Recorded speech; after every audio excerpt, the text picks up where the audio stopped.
Oh, that's a great recovery, isn't it? Really well done.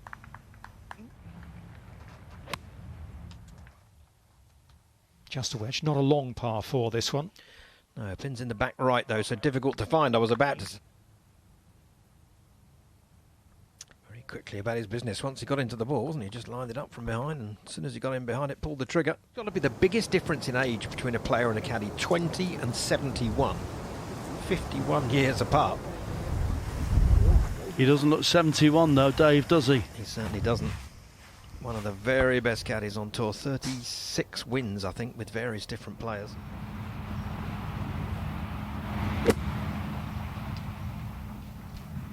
This was Hojgaard trying to give it plenty of elevation out of the rough and very nearly making an eagle 3 as well. Generally, in terms of the breeze and the speed of the greens, Tim, would be if they are at 12 on the stick meter and it gets to 30 gusting, you're going to have the ball moving. Absolutely, yeah. So they've done the right thing in slowing them down significantly. Oh, and just beautifully done there for Langasque for his birdie at the second, the par 5. So a nice view up the hill at this short par 4. It's probably only a 5-iron off the tee today, if that, into position. And then, well, he played a beautiful wedge shot at the last, and that one every bit as good.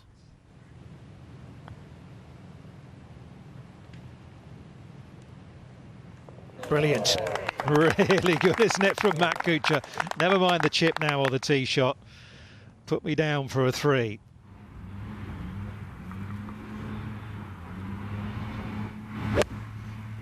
Up and over that cork tree that's actually lying down on the corner. And that's a cracker as well. Stay, don't spin too much. There's a cork tree on the corner of the dogleg there, Tim, that's blown over in the wind.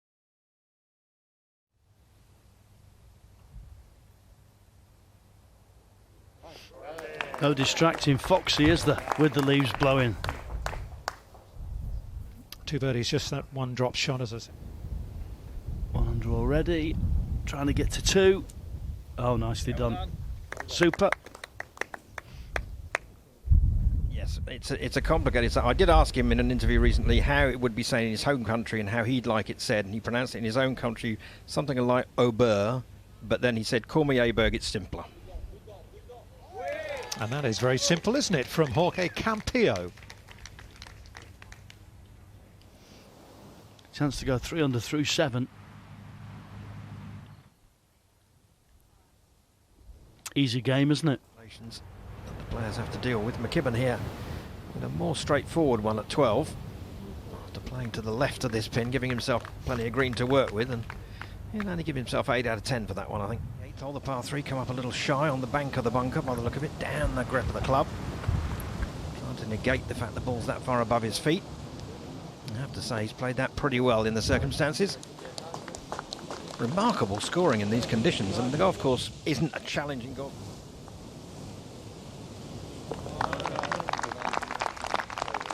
The defending champion, of course, but one across the road almost.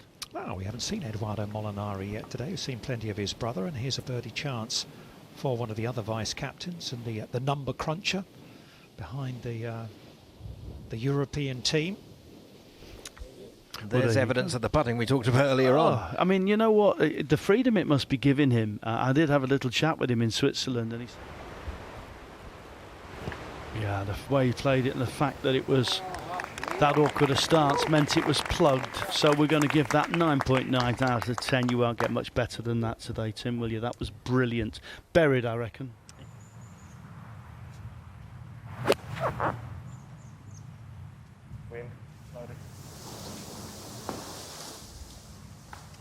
Brilliant approach from Molinari. Good view of that putter, which he basically stole the idea of using that from Ricky Fowler. As we go to Jordan Smith. For a birdie at the 12th. Par 5. Just about reachable in 2 today. And he's converted that one very nicely. Went in at speed. Cracking shot, throwed it straight down the throat of the flag. Not much in this at all. Birdie it is. Yeah, nicely done, wasn't it? Hillier. This is a very different putt. Up the hill. Oh, he's got it, he's got it, he's got it. How about that? What a way to finish. And that puts him at 2 under par. So that's around a 70. Get to the green here, downwind if they flush one. And he's gone after that one. Nothing left behind at all for Langas. 359 yards to the flag. Oh, and he's flown it all the way on the putting surface. That is a wonderful tee shot. A little discourteous, but wonderful. Yeah, I think he's got what faces him. This very pretty little par 4.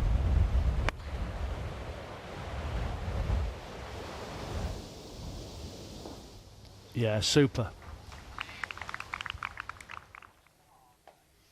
Ryan Fox with a par putt at 8, and that will do nicely. As Rasmus cuts loose there at 12. He gets it in a good lie there. Yes, he can reach. He's long enough, plenty of power on board.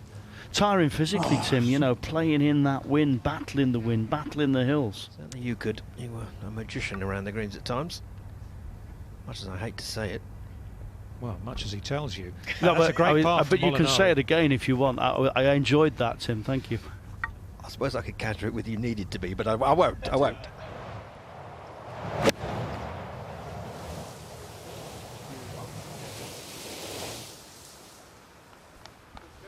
Beautifully played by Kuch there. Knew exactly what he was doing. Wanted to fly it just beyond the flag and spin. Yo Slouten at the 10th. Is to go 2 under. And he's got it. Trying to lock up that PGA Tour card. I get a funny feeling he might do quite well over in the United States. Again, you see the evidence of the wide stance. Good stability. Stays nice and still. Struck it out the middle of the bat and found the bottom of the hole. Great pass save from Marcel there. Thursday afternoon, 9 holes into the competition, and we already have fist pumps from Marcel C. Tim, isn't it? I think that's been the case this afternoon with those gusts, particularly. Tiago is putting together the round of the afternoon at 5 under with 1 to play. Out of position a little bit here at 9, and he's going to have to hold that one to shoot the 67. And that round of 67.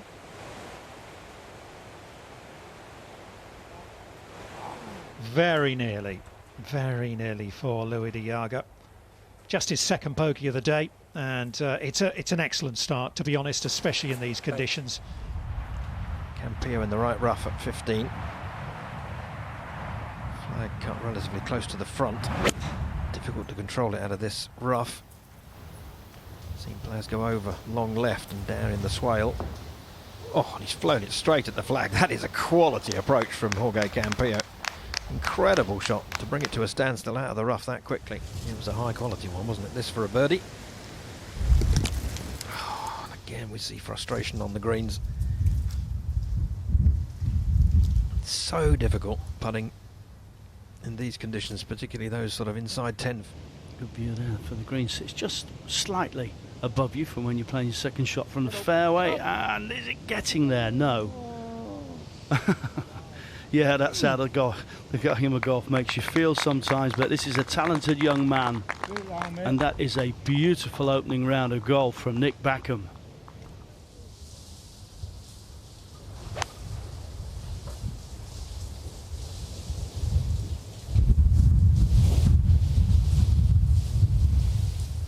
Oh, that's magnificent. He's played some great golf. That short game's been pretty sharp. Now, great opportunity for Rasmus Hojgaard. This for eagle at 14. Going to get his own back on the par 5s. Yes, he can. He had the 3-putt par at the previous one, but he's just eagle, fantastic. Yeah, a little 64-yarder. Matthew Pavon, he's drilling this one low. This must have some spin on it. Indeed it does. Beautifully judged by Pavon. Sets up an excellent chance for a birdie. Although these guys won't be complaining one little bit. The defending champion, look at him, Adrian Otaegui, just 2 shots back of our leader.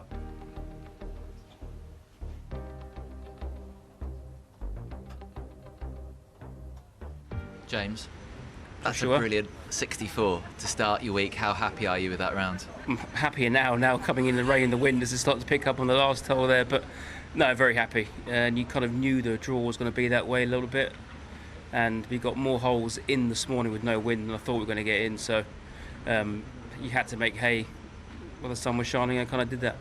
I just saw you there on that final part on the green. You stepped off that about 3 times. Tell us how tough that is out there. Well, I mean, it's gusting. That's quite an exposed bit of the course there, the 18th green, and you're kind of waiting for that gust to come behind you, and it's just difficult. You've got to just get a wide base and just... I mean, it's lottery. I mean, you got absolutely no chance of holding those putts, and lucky enough it went in, so... Won Spanish Open 2015. Yep. You've had other good results in Spain. What is it about this country that you like so much playing in? Oh, Spain's been very, very good to me over the last 14 years. So, guessing it's the free pouring gin and tonics that do it for me, which is the main thing, and the ham, obviously. But no, love coming here. It suits my eye.